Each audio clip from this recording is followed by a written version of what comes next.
עכשיו לתלת מימד. שלום מוטי ענבר. שלום וברכה. אני מסתכלת על העבודות המופלאות שלך, ואני לא מבינה איך זה קורה. מה הקסם? מה אתה עושה כאן? אז בואי אני אסביר. ניכנס קצת לטכניקה. אני בעצם במקצוע שלי מהנדס אלקטרוניקה, ואני די מצוי בכל התחום של גופים תלת-ממדיים, ויש לי גם אהבה לעץ. אז בעצם בשנתיים האחרונות שילבתי את הדברים ביחד. העבודה קצת קטנה, והגעתי לגיל חצי פרישה כזה, אז אני התחלתי להתעסק בהובי הזה. בעצם מה שאני עושה, אני מפסל במחשב. העבודה בעצם מורכבת מחלק מהעשייה במחשב עצמו, ואחר כך אני מעביר את זה לתחום של העשייה בידיים. והפיסול נעשה באמצעות כלי תוכנה שאני מפסל גוף תלת-ממדי במחשב, פורס אותו כמו שלחם פורסים לחם, עם מסור כזה, ואז בעצם כל פרוסה אני מאבד קצת במחשב, מוציא אותה בהדפסה על נייר. מהנייר הזה אני מעתיק את זה מנייר קופי כמו שהיה לנו פעם, על דיקט, ומנסר אותו. אחר כך משייף, צובע ומדביק. יש כאן מאות של שכבות של דיקטים, וכל אחת, זאת אומרת, גם אם זה רק האוזן שלה, זאת שכבת דיקט, שניסרת, פצרת, שייפת, את כל מה שצריך. עבודה עמלנית. זה שנים. לא, אז קודם כל, לא. כשנכנסים לזה, בהתחלה באמת זה לקח המון זמן. כי את לא יודעת בדיוק, יש כאן בעיות של היות שהדיקט עצמו הוא בעובי מסוים, אז אם אני עושה פסל קטן, אז הפרטים לא יראו. זה מה שאנחנו קוראים פיקסלים. ואם אני עושה פסל גדול מאוד, אז יהיה לי מגבלות בציוד, במסור שלי וכך הלאה. זאת אומרת, הייתי צריך להגיע לזה שהם גדלים, שיתנו, גם יאפשרו לראות את הפרטים. זה דבר אחד. דבר שני, אני גם יודע איזה יצירה כדאי לי להתעסק, זאת אומרת, איפה יש המגבלות בזמן העשייה עצמה. הזוג אוהבים הזה, שהיא חצי בת ים, מאיפה הרעיון הזה? זה, תשמעי, מאז ומתמיד אני הייתי בתחום האומנות. גם קצת בעבודה הייתי מתעסק בייצור מוצרים כאלה, וגם מוזיקה קצת, אני מנגן וכך הלאה. אתה אומן בנשמה, אתה אומר. כן, כנראה. ולמה אביב גפן? לא שיש לי משהו נגדו, אני מאוד אוהבת את אביב. אני אוהב אותו כאומן.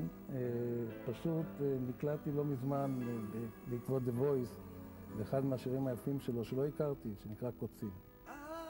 ואז התחברתי לשיר הזה, אני גם מנגן על גיטרה, אז אמרתי, יאללה, אני מוכרח לעשות איזה משהו שמתאר את אביב. כי גם רוב העבודות שלי, גם העבודה הזו, קשורים באיזושהי צורה לשירים.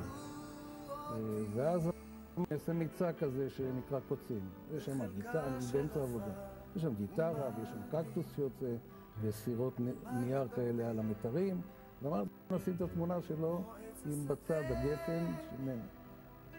אז זה גמרתי לא מזמן, אז הבאתי את זה גם. איפה אפשר לראות את העבודות המרהיבות האלה? כן, אז היום במקרה יש לי את התערוכה הראשונה שלי.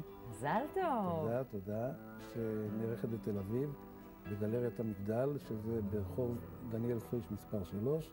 בעצם מאחורי בית ציוני אמריקה יש בניין גבוה מאוד של 15 קומות, ובלובי יש שם כ-30 העבודות שלי, יש שם עבודות ממש יפהפיות, ואת אלו פשוט גנבתי משם, עברתי דרך שם, לקחתי אותם. לקחת ואתה מחזיר. כן. כמה לצורך העניין עולה פסל כזה? זה בעיה, כי אני, איך שאמרתי, זו הפעם הראשונה בעצם שאני, עכשיו אם אני תמחר את זה לפי שעות של המקצוע שלי, אז זה ברור שזה יותר מדי. זה לא יימחר. כן, זה לא רלוונטי. פסלים, פסל כזה, אני מעריך שהמחיר שלו יכול להיות 4,000 שקל. שזה לצורך העניין, אני ציפיתי לשמוע יותר. כן. כדאי שנדבר על תמחור. כן, אני די צנוע. תראי, אני מסתכל... כי יש כאן המון עבודה. נכון, אבל אם אני תמחר את זה לפי שעת עבודה כמקצועני, אז זה לא זה. מצד שני, אנשים, אני רוצה שהיצירות שלי תהיינה נוכחות במקומות אחרים. הבית באמת כבר מלא, אין מקום, צריך לפנות מקום. אז נכון, אז אני מחפש את המחיר שיכול להיות גם שווה, לא לכל כיס, אבל שווה לכיס, וגם לא להגזים. בוא נסגור, 4,000 פלוס מע"מ. פלוס מע"מ. לא כולל מע"מ. אין שום בעיה. בסדר? יש לי רואה חשבון, הכל מסודר. טוב, ניסיתי להעלות לך את המחיר. כן. תודה רבה רבה שבאת, מוטי. אנחנו סיימנו. מקווים שנהנתם לפחות כמונו. אנחנו נתראה כאן שוב בתוכנית הבאה. ביי.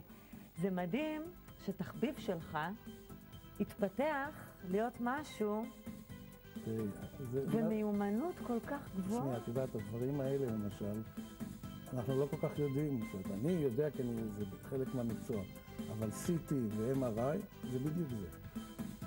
זה בדיוק. כי מה עושים שם?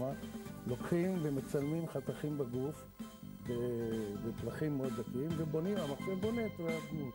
אני עושה הפוך, אני לוקח את הדמות, לא חותך אותה, ומוציא אותה.